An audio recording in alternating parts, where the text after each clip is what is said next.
that know me, things seem rather gloomy at the moment. I was in Albuquerque last week at a RNC meeting, and you know, when you take the White House and then you have the midterm elections, it's pretty typical, almost without exception, where it might be a social issue like life and the maximum impact possible by these organizations working together.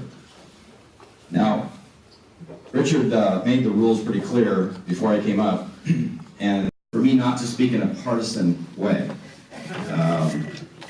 given my role. And but you folks are really the patriots. Everyone here knows the difference between a patriot and a loyalist, right? If you look at the history of our country, a loyalist was true to government, and a patriot was true to his countrymen and his country, and was serving in the best interests of those people. Well, here in Oregon, we have sort of a loyalist dominant makeup in the electorate. Socialism is their fatal attraction. And it's going to become our fatal attraction if they take us down with it. So you, as patriots, stand in the breach between what our country was intended to be and founded to be. The patriots of old, of the founding of our country, realized the threat that they faced. They were activated. For example, that we agree on limited government, or that we agree on free markets, or that we agree that socialism is bad, because it's not a bad word to them. It's a good word. But it's suggesting a number of dynamics that can work for us, sort of like jiu-jitsu and using your opponent's energy and strength against them. The Democrats are, oh, oops, all right, there we go, back into my mold. The other side, those who would be opposed to limited government and free markets and everything, and it's going to create opportunity for us. There's going to be, you know, we all know that the full weight of these concepts, these poor policies that are being introduced, these policies that attempt to strip us of our constitutional rights, will come down. The full weight of those will come down on people regardless of political affiliation. There will come a turning point. There will come a time when people will say enough is enough. We're already there, but we're going to help them get there. There's and I'm going to try to keep this to any organization that you're affiliated with. Many of you here in the room, most of you here in the room, are affiliated with at least one organization that would advance the cause of limited government. To ask, go back, this is my call to action for you, to go back to that organization and ask the following five. We're behind the curveball on this one. We've got to do that as well. So that's number two. What shared resources do we have that we're working on together? Number three, what have we done as a group? What has our organization done to identify the true motivating factors? I'll call it, for lack of a better term, opposition research on those opposing our values, those that are advancing socialism. Where did they come from? Where are they getting the resources to advance their ideas side by side with? How are we working together? Four, what people are being recruited to either advance measures, not just bring other people into the organization, but advance these causes, either to at the lower levels. We need those people to build confidence and rise up through the ranks of office so that they are not bound to special interests, but can really advance principles they believe in personally, the reasons that they got involved, instead of being beholden to special litmus tests that we need to put against our candidates, for example, that are advancing our shared causes. What there is there's the ability to work together to have a message that is timed with other messages. So, for example, if you can imagine 2 years, 4 years on a time horizon and agreeing not only to share a message, but to share the timing and the emphasis of that message efforts. Or again, how are we really building a cohesive or coordinated statewide effort? And part of that fifth point is simply of the other sides is already doing. We have to get up to speed in order to be more effective. But the opportunity is there. And I hope that as you're being a patriot and not a loyalist, and I'd ask that you commit to coordinated statewide effort, multiple organizations working together to advance our shared causes. Thank you for your time. So now is the time when we will bring up Sam Carpenter. He has a slideshow. We'll get that set up for him. So Sam's been a supporter for Western Liberty Network for a long time. I can't believe it's been 9 years. It's been 9 years. But we're really getting our momentum going, getting our mojo. So Sam, come on up.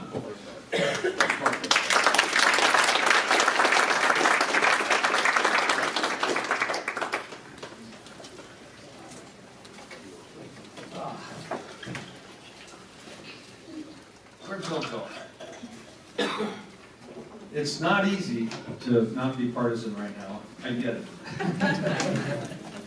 And Richard, I want you to know I'm a solid C student, okay? Thanks for the warning.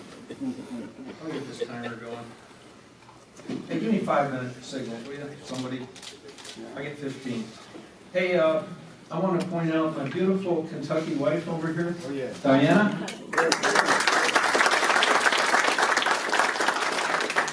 And Richard, you've been doing this for a long time, and I've watched you from the beginning. Well, he has suffered through meetings of 4 and 6 people in far, far counties away from here. So just briefly, those of you who don't know who I am, I've run for U.S. Senate really once. I started to run in 2014 and dropped out after 3 weeks to support another candidate who I thought was a better candidate. And then 2016, I ran again, came in second, and then the gubernatorial election, I came in second. And I can't say the rest of it because it's partisan. And I'll go into the D area if I do that. This has to do with most Oregonians by far, okay, regular folks. Now my background is digging ditches to get out there and run for city council or run for any of the lower, what we call the lower echelon. So yeah, the revitalization of Oregon's grassroots. We had to make some slide changes. So what you thought parenting would look like? Go backwards. Oh, there's so many analogies we could do with this. How about marriage? How about politics? How about what we do on our side and what they do on the other side? Or how about grassroots people as they come into politics? That's what I thought. I'm a little crusty around the edges now after 4 statewide races. Go to the next slide, because this is what it's like. No, go back, please. This is what it's like in the higher you go up into your races. Okay? I'd say it starts about city council level, all right? Then it gets personal. Go ahead. We live in a generation of emotionally weak people who need everything watered down for them because it's offensive, including the truth. Anybody not understand what I'm saying here?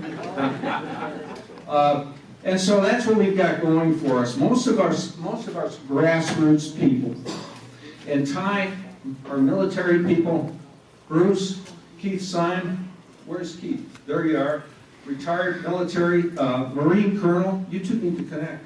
Grassroots of Oregon, and my main message here is how powerful the grassroots here are in this state. So powerful, you know why? Because there's so damn many of us out there. There are so many of us. Don't get disgusted quite yet. Don't go to Texas just quite yet. It's not time.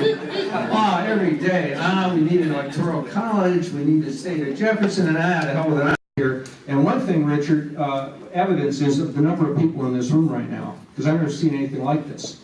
So, anyway, let's flip over and keep going. Our current progressive Democrat leadership, no, better flip that one. I think we pulled that one. Government is not to be our master, it's to be our servant. And I've had a belly full of the ruling class's unrelenting insistence that we working people are not smart enough and not sophisticated enough to do our own thinking and to operate our own lives. And here's the key. This isn't just Republicans or conservatives. Do you know how many Democrats and unaffiliated and Greens and Libertarians are out there just waiting for candidates to come along that will sing their song? you know? I happen to be a Republican. But that's not freedom. A big path for the kids and the grandkids, a broad path of opportunity up. For my family, and I want opportunity. And when the government's sucking out 50% of everything you make to do whatever, that's not good. And do what they need to do. And every one of you in here is probably a likely candidate if you haven't already run for office already. You need to think about it. It's the most satisfying thing you can do. Somebody asked me the other day, they said, and I had the same question about my book. Was it fun? Was it fun to write the book? Was it fun to run for office? No, it's not. But you know what? It's satisfying. It's satisfying. It's very satisfying to be able to, for instance, middle-class Republican establishment and Democrat progressives agreeing completely with each other that change is not necessary. Things are fine as is. How many of you in this room think things are fine as is? No way. I'm looking. It's strange. Change has to happen. You've heard all the platitudes. If there's no change, you fall behind. If I'm going to cross the aisle, it's probably to slap somebody. Okay? I'm just saying, the votes are out there. How many counties are there in the United States? Anybody want to hazard a guess? Over 3,000. 3,000. It was, Diana is from McCreary County. I met her at a political function in Washington pushing 4 years ago. We have a second home in Kentucky. I love these people. I'm from a very poor county and it's been devastated by the international agreements and so forth. Well, Richard, when you were gone, I told everybody I was a C student, so I'll stop before you put me to D. I don't care what party anybody belongs to. The votes are there. The votes are there to take this country back for a limited government. That's what we've got to do. We have to do it now. We can't wait any longer. They're killing babies on tables in New York. It's going to come here too. So anyway, thanks everybody. I really appreciate it.